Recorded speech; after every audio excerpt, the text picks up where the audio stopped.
እንደምን አመሻችሁ።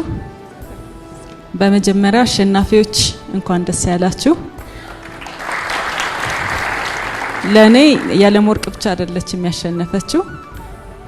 በውድድር ያው በፋና ላምሮት ስታንዳርድ ያለም ወርቅ አንደኛ ወጣለች። ግን ለኔ ባየሁት መሰረት ሁሉም አሸናፊዎቻችን ናችሁ። እንኳን ደስ ያላችሁ።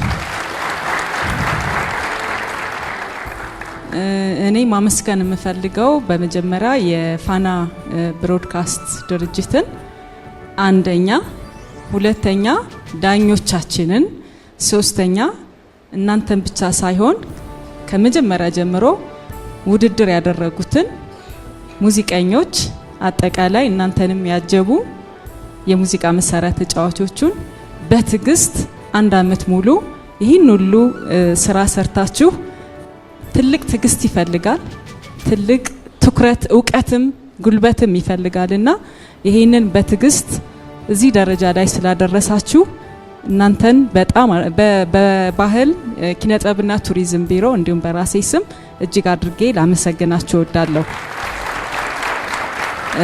ይሄ አሁን አሸናፊነት ብቻ ሳይሆን ማሸነፍ ብቻ ሳይሆን ለኔ የሙዚቃ ዘርፉን አንድ አመት ሙሉ ምናልባትም በፒኤችዲ ሌቭል ሊሆን ይችላል፣ በሶስተኛ ዲግሪ ደረጃ የሙዚቃ ሰዎችን ስታስተምሩ ነው የቆያችሁ ዳኞች።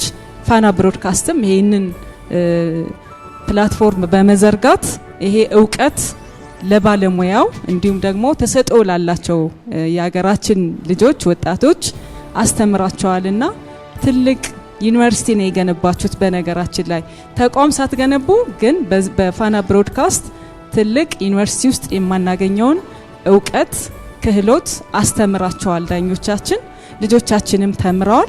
በመጨረሻ ደግሞ ለዓለም የሚበቁ ለሀገር ብቻ ሳይሆን ለዓለም የሚበቁ ቢያንስ አራቱን የመጨረሻ በጣም 100% አስተማማኝ የሆኑ ሙዚቀኞችን ስጦታ ሰጥታችሁናል፣ አበርክታችሁልናል። እጅግ አድርጌ ማመስገን እወዳለሁ።